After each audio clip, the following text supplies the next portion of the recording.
like Ariel.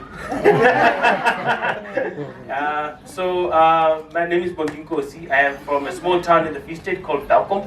My father was actually born here in Alex. And he grew up in Velkom. And then, of course, my grandmother died when my father was about 10 years old. So he grew up as an orphan. And that sort of taught him to be an independent thinker. And that led him to business. Growing up, we owned construction companies. We were some of the biggest construction people in the Free State province at the time. Fortunately, that led my father to bankruptcy because he was too dependent on politicians and people of the like. So after some time, that taught me personally to think outside the box and to think about going into business completely outside of depending on any single person, individual. So that led me to going to university, studied economics at the University of the Free State, and eventually ended up working in venture capital, a company called Impact Investment Management. Unfortunately, I didn't last too long there. I raised 75% of the assets under management. It's about corporate. So very quickly, that forced me to resign. I realized really quickly that I am not a good fit for the corporate world in its normal sense. That led me to starting a company that was called Leeuw. My first mistake was naming it in my surname, after my surname.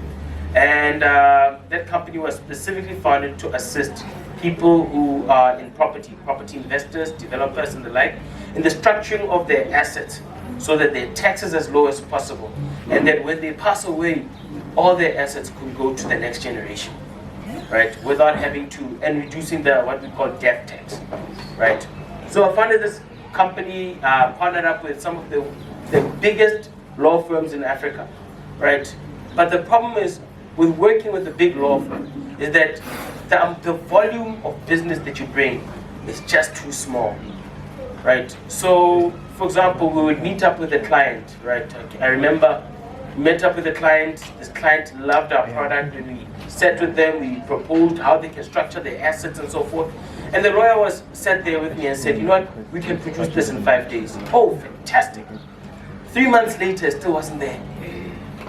3 months later, this was a big problem.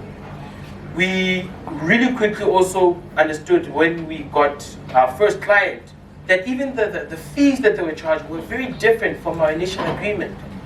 Our initial agreement was you're going to charge 12,000 for every client you bring, and of course, depending on the scope of work, we can increase it accordingly.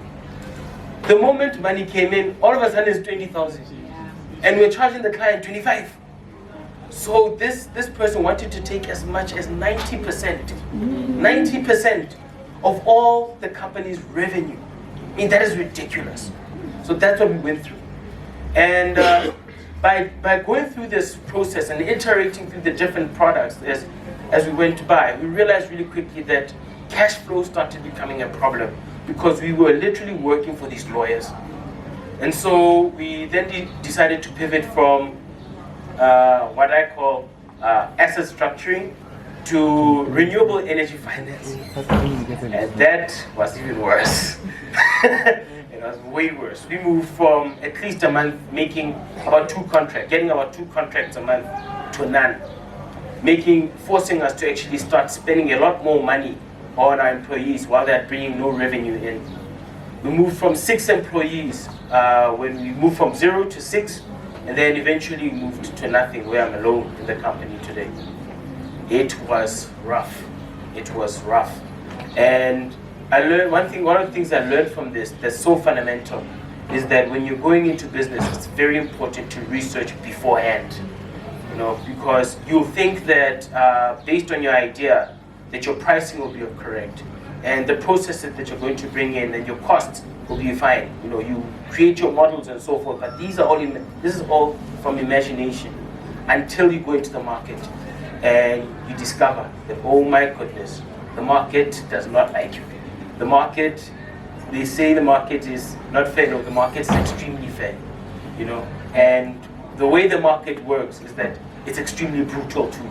And it was so brutal that we realized really quickly that a lot of our customers would see our product, study it. Oh wow, this is wonderful. And then go to a lawyer themselves, completely outside of us. You know, very quickly even my business partner started resigning. And well, my name is on the door. I was the one who was left. You know, and yeah, this was a journey that to this day I'll never forget. Even as we're going into a new kind of business today where we are actually assessing what we call carbon credits, etc., etc., etc., we realize really quickly that, you know what, get yourself enshrined and ingrained within your customer and make sure that your customer and yourself are of the same blood. Thank you very much. Awesome. Yes, folks. So the money's not coming in. Yeah. How are you sustaining yourself? Okay, so luckily what I did was, my profession is I'm a business developer. So I sell anyway. So I partnered up with a small startup IT company. And I said, you know what, let me try to find you guys some deals in the meantime. That pays for my basics. And of course, the most important thing for me is to get our asset structure, our carbon credit business going as quickly as possible. The best part is my partner is back, the one from TEDx. So it's that kind of partnership, dynamic, strong, powerful. And that gives me a lot of confidence because we have the right people in place. And there is nothing in life than having as good as having the right partner in business. Yeah. You know, somebody who's good at the things that you're not good at. Yes. You know, who's way better than you in that. And you are way better than him in other things. And when you guys partner together, you create magic. Awesome. So how much did you lose in this whole thing? I mean, okay, so number one, I took out my entire pension into the business. It was about 300K, right, that I had put in. And then, yeah, it was quite significant. Over how long? It's about 2 years. So you lost 300K over 2 years? Yeah, over 2 years. Plus, remember, there was a time where there was no revenue coming in and I was paying employees. And we had an office as well, right, in Randburg. Beautiful office, lovely, but hey, the cost of beautiful too. So yeah, that's how it was. So when the account is moving from 300, 200, 100, what's going on in your mind? Like, let me get into that. So it got very rough. We paid our creditors, etc., etc. But you always have hope, and that's the thing about business, especially in the services business. You always have hope. No, something's gonna come now. And so what happened was we ran out of money, got rid of my staff, and then now couldn't even pay my own bills. So I was living off donations for a couple of months. And donations from family, friends, etc. And it got to a point where I was so stressed that even my legs started getting weak physically. Couldn't even see that much further than my arm. And it turned out that I actually got diagnosed with diabetes during that time as well.